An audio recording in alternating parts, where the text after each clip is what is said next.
The Xbox showcase hit pretty hard, and there's a lot to talk about, so I'm not going to waste a lot of time. Hi folks, it's Falcon, and today on gameranx, the 10 biggest announcements of the Xbox Showcase 2023. Starting off with number 15, Cyberpunk's Phantom Liberty got a really compelling new trailer. So obviously it's an extension of the story in Cyberpunk 2077, but the stakes seem a little bit higher this time around. You don't just have the ticking time bomb in your head, which it almost seems to gleefully refer to in this trailer, but you've still got Keanu Reeves, and now you've also got Idris Elba. In this plot, the President of the United States has crash landed in Dogtown. You gotta go there, retrieve her, and get the hell out. Sounds simple, right? I'm guessing it's not, but supposedly this doesn't just add a new story for us to go through. It also has a lot of gameplay improvements specifically to the shooting experience, which I am very keen to try out. I don't think Cyberpunk has bad shooting, but it's not exactly the thing that people think about when they think about Cyberpunk 2077. And supposedly they've also made it so you actually can sneak rather than shoot,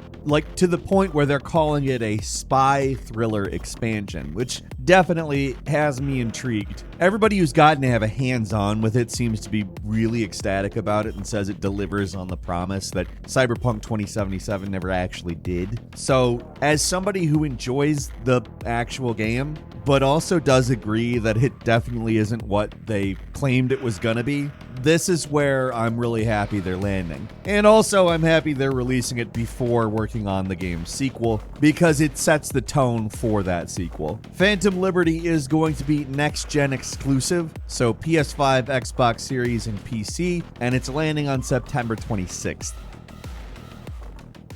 At number 14, and this one's, in my opinion, a little bit more of a mixed bag. We got a trailer for Persona 3 Reload, and they've done a lot in terms of the visuals. This is a game that originally came out on PS2, and they're completely remaking it to look like Persona 5, which, by the way, Persona 5, incredible game. Now, I say it's a mixed bag, though, because the expansion content, FES, as well as everything that came from Persona 3 Portable, which is the version they re-released not long ago, is not going to be included in this. This is a straight remake of the base game. So, female protagonist is a no-go, the answer is a no-go, and a lot of stuff that, like, Persona 3 fans are not gonna be happy about, honestly. I'm not happy about that stuff. Like, I'm a big Persona fan, and the idea you would do just the base game is very strange to me. Persona 3 Portable is such a complete experience that I don't know why you would remake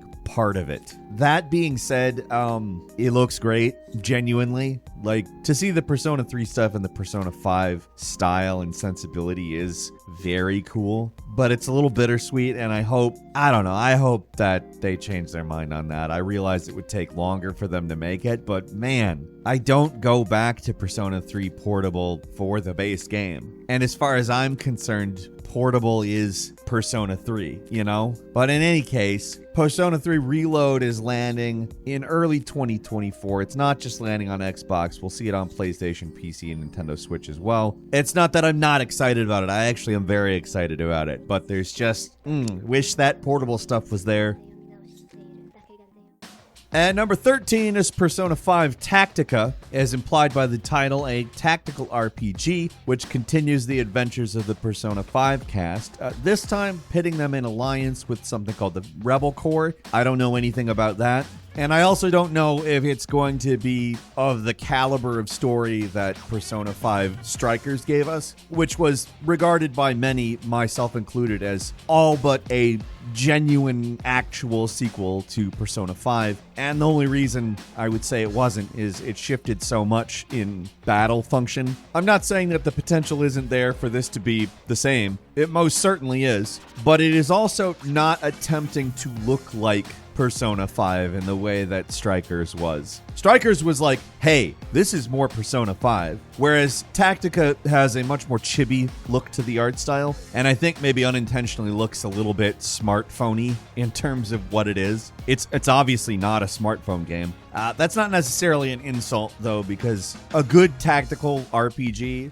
done with the Persona 5 cast, let's be serious, that would be a lot of fun. I definitely have a lot less criticism for this than I do for not including the complete content of Persona 3. But both, in the end, look very enjoyable, and I will absolutely partake in both of these things. This one actually does appear to be exclusive to the Xboxes, as well as PC, obviously, and we'll be seeing it on November 17th.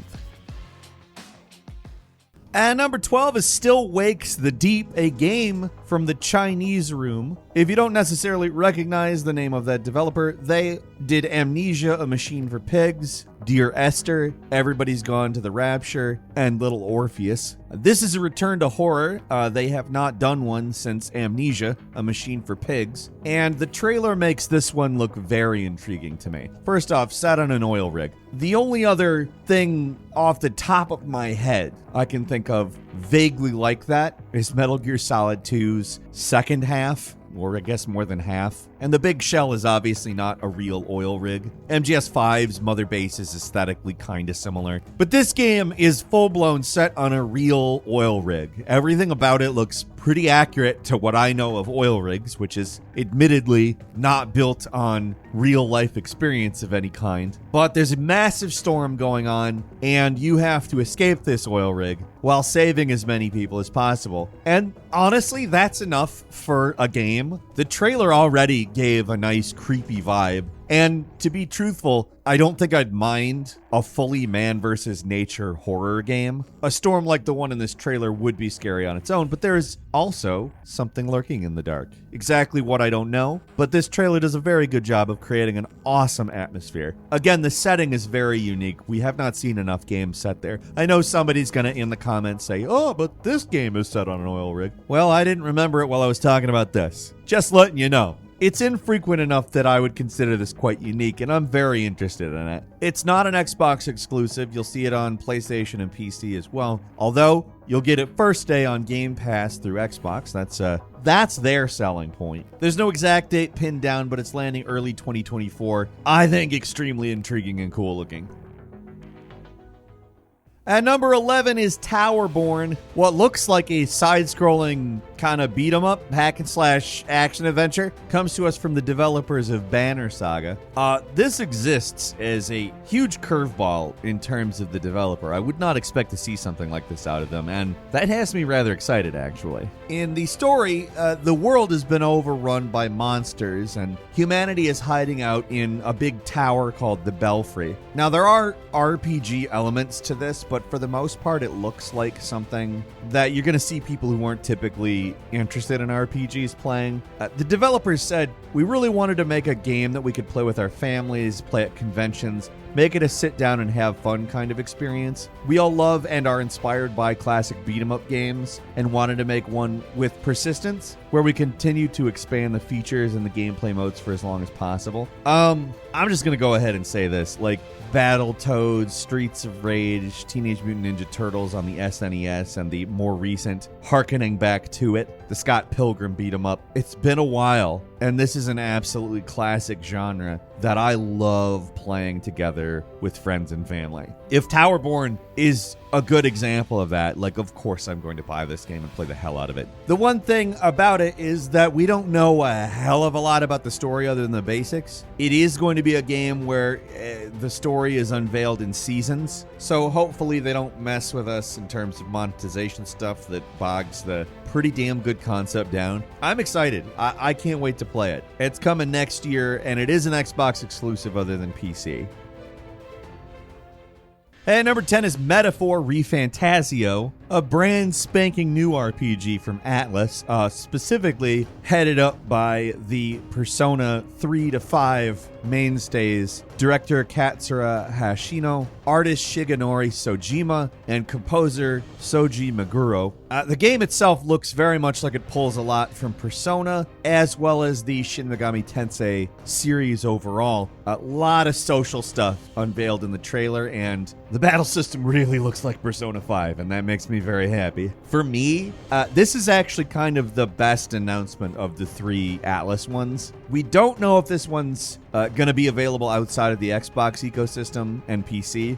It very well could be. I would guess it is. However, Microsoft obviously didn't have them announce that it was going to come to the PlayStation at the Xbox event. I would guess that it will eventually be there, but for now, assume that you're only going to be able to get it on Xbox or PC, obviously. It looks really cool. It's a similar art style to Persona, however, it's a little bit more gritty, a little bit more detailed. The trailer asks the question, what if the world we live in today is their utopia? Who they are, I don't exactly know. It looks as though they're some kind of all-seeing, all-powerful council. I don't know. The trailer talks about mirroring reality and stuff like that. To be frank, attempting to understand a story from this developer at a generalized trailer level it's a fool's errand. So it's basically the aesthetic and the fact that what is ostensibly the villains look cool. The cast looks cool, the battling looks cool, and it looks like there's a heavy emphasis on social bonds, which is what you want from this developer. I'm excited for it. They don't have an exact release date, but it's coming sometime next year.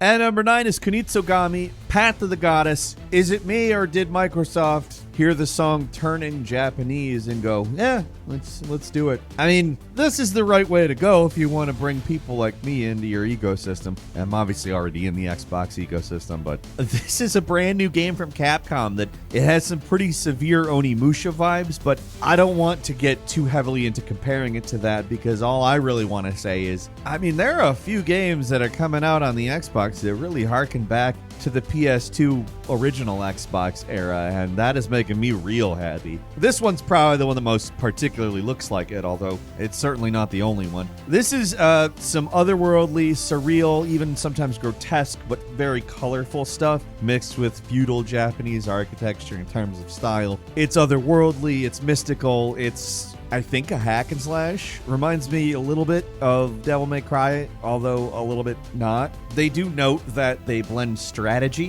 which could mean any number of things. I don't really immediately see how, other than there were a couple of shots in the trailer that had some powers that looked to change the number of combatants on the screen and some other mild area modifiers, maybe. This is a Resident Evil engine title, although it bears very little in common with Resident Evil.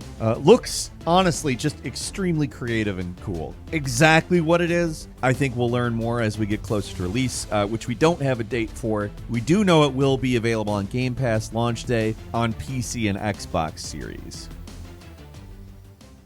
And number 8 is Like a Dragon, Infinite Wealth, the latest in the Like a Dragon / Yakuza series. We didn't get a lot of details as to exactly what this is. The trailer is also clearly meant to be funny, but set up the story. Ichiban wakes up naked on a beach in Hawaii, not knowing how he got there. That's essentially the trailer. We only really got a vague description as to what the game is ultimately about, and that is that Ichiban and Kiryu are going to be involved in a chain of events that sets them on a larger-than-life RPG adventure. That is obviously not enough to say what the game is about. It is called Infinite Wealth, though, which implies that it has something to do with making money. I'm just stating the obvious here, though. I don't really have a lot to say beyond that, other than it's another Like a Dragon game, and of course, we love Like a Dragon. The fact that it went turn-based was very strange, but it was also really enjoyable, and it looks like we're continuing that path. In terms of release, all we know is that early 2024 is when it's happening.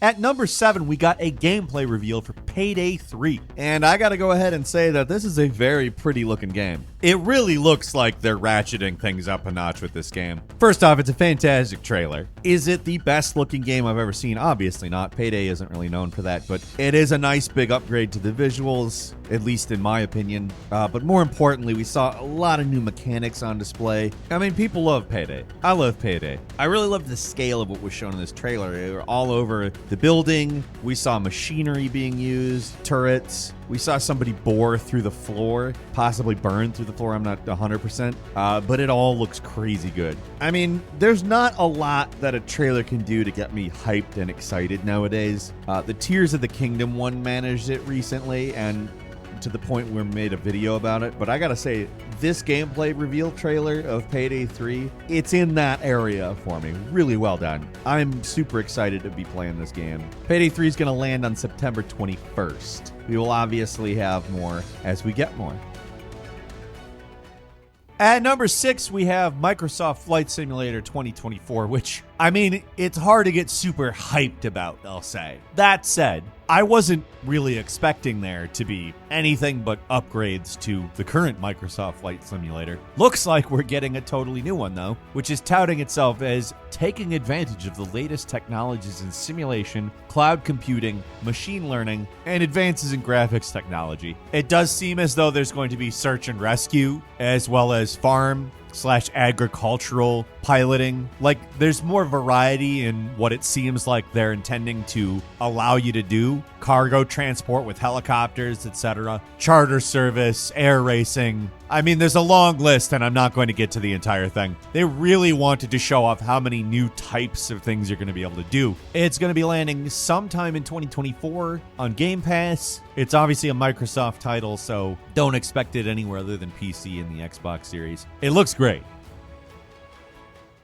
At number 5 is Forza Motorsport. I'm just going to say what they showed us in this trailer is absolutely ridiculous. As you know, Forza and Gran Turismo are pretty much the most realistic racing games out there. This one takes it to another level. First off, this is a simulation game. It's not Forza Horizon, and it is the first Xbox Series Forza title. Apparently, this is oriented around a lot of great new physics modeling, including completely reworked tire modeling and a lot of customization. Obviously, the simulation side of Forza is always oriented that way. Game looks beautiful, looks insane. It lands on October 10th, and it is an Xbox Game Pass game. And number 4 is Clockwork Revolution, a first-person RPG with a steampunk aesthetic from In Exile Entertainment. In a lot of ways, it's got some BioShock Infinite vibes. Now, it doesn't exist up in the sky, but it does exist in an alternate universe in which there is time bending going on. It comes to us via In Exile Entertainment, which was co-founded by Brian Fargo, who was the producer and co-designer of the original Wasteland. The developer has given us 2 new Wastelands as well as remastered the original Wasteland. For those who don't know, that is basically what inspired Fallout. The time bending element seems to be one of the primary aspects of it, in that you appear to be able to do things that totally modify the world you live in, make it more hostile, less hostile, more polluted, less polluted, generally more and more scary. I don't know if it's going to orient itself particularly towards horror, probably not, but I'm very excited for this game. I obviously wasn't expecting it, as I'm not usually thinking, what's In Exile up to? But I'm very pleasantly surprised and excited for Clockwork Revolution, which according to the trailer is coming in due time. At number 3, we got a gameplay trailer of Avowed, which is Obsidian's attempt at what looks to be an Elder Scrolls style game, which, given that Microsoft now owns both Bethesda and Obsidian, is beyond funny. They pretty much have a monopoly on that type of game because Obsidian is fantastic at it. Obviously, they're the ones that are behind the extremely well-liked Fallout New Vegas. They talked some about the story in the trailer, and it does take place in the same universe as Pillars of Eternity. The game takes place in what they're calling the Living Lands, in which all of the flora and fauna is potentially an enemy. You can dual wield, that's fun, but they are playing it a little bit close to the chest. While we got what looks like some pretty freaking awesome gameplay, to be frank, and we did get a much better idea of exactly what we're dealing with in terms of visuals, the game is still relatively mysterious as far as I'm concerned. I think that's a good approach not to give too much away, because what they have given away is certainly enough to make anybody who likes an Elder Scrolls game very excited, especially, again, knowing Obsidian is behind one of the better Fallout titles, and they made it in like an absurdly fast amount of time. It's a fantastic studio, looks like a fantastic take on a genre tons of people like. It's landing sometime in 2024, and I can't wait to know more about it. At number 2, we finally got a teaser trailer and a gameplay reveal for Fable. This is a brilliant trailer. It doesn't show us a lot about what kind of gameplay we're going to see in the game. I mean, it gives us a little bit of an idea, but I don't think the entire game is going to revolve around what we saw in this trailer. That being said, it seems like basically an extension of the type of humor that Fable is known for. We have a gentleman talking about how the age of heroes is over, the age of innovation has begun. He basically takes a crap on heroes, makes fun of them. You get a light chuckle, you're like, ha ha ha, the guy, he's taking a dump on heroes. Typical Fable humor. And then as it turns out, this guy's a giant. It's a great subversion of expectations. Absolutely fantastic subversion of expectations. And it shows us some gameplay in which the player is dealing with the giant. Again, I don't think the entire game is going to be you inside of a giant's house, hiding out while he opines about how much more important his vegetables are than heroes. The thing about it is, when you watch the trailer a second time, it's so obvious the guy's a giant. They were dangling it right in your face with all the giant fruit. But he's talking about innovating with it, like, oh, this guy's growing giant fruit. No, he's a giant. And you, the player in Fable, apparently slay this giant. Really just, I mean, in terms of showing us that this is a trailer that's going to give us something new with a very Fable twist on it, this is what I wanted to see. Very good, very good. We don't have any kind of specific release date. A lot of people are assuming 2024. I am as well. But it was said that it's going to be a Game Pass title, so that's great. And finally, at number 1, we finally got a look at Star Wars Outlaws, Ubisoft's big open world Star Wars game. Honestly, very good trailer. Since Disney's takeover of Star Wars, I've become pretty jaded on what to expect. But they put together a trailer that's actually genuinely exciting. That's fun. I like that. It seems as though you're going to go on some kind of mission out of a life of crime, get the target off your back, etc. Takes place between Empire and Jedi, which there's not really a lot of content that occupies that era. That said, given you're not playing as a Jedi or any central character, I'm not 100% sure what kind of impact that's going to have on the story here, particularly in that the trailer indicates this deals a lot more with the criminal underworld. Although, again, that's something I'm not upset to see. We don't really get enough of that. Stories that don't immediately massively affect the main Star Wars timeline don't seem to crop up enough. So I'm happy to see this, at least allegedly. Maybe it will end up feeding a lot into Return of the Jedi. Maybe not. We don't know. It looked really cool, though. It's coming 2024, and we'll let you know more as we know more. Some bonus stuff for you.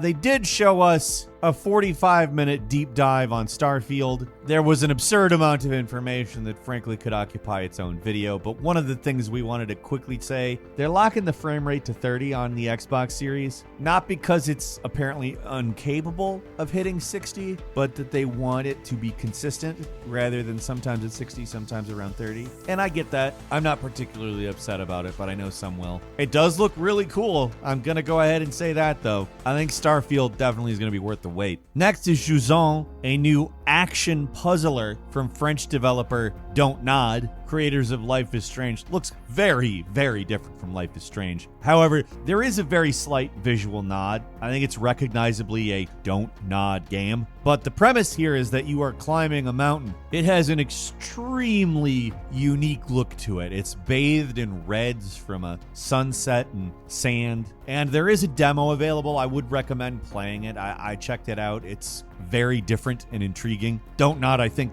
has a hit on their hands with this. Next game is Dungeons of Hinterberg, a cel-shaded action RPG that really brings some new techniques to cel shading in terms of visuals. Looks really cool. But more importantly, the gameplay actually looks good. Big variety of enemies and locations, as well as some very interesting gravity-defying puzzles and magic. A unique looking title that I frankly want to know more about. And finally, South of Midnight, which seems to take a stop-motion approach. I don't know if this is exactly what the game is going to look like, but it's very cool looking. It takes place in the South, apparently not in urban areas. A lot of magic involved, a lot of monsters involved. Looks pretty cool. I don't know a lot about it. I do know that I will be looking into it as more information appears. And that's all for today. Leave us a comment. Let us know what you think. If you like this video, click like. If you're not subscribed, now's a great time to do so. We upload brand new videos every day of the week. Best way to see them first is, of course, a subscription, so click subscribe. Don't forget to enable notifications. And as always, we thank you very much for watching this video. I'm Falcon. You can follow me on Twitter at Falcon the Hero. We'll see you next time right here on GameRanx.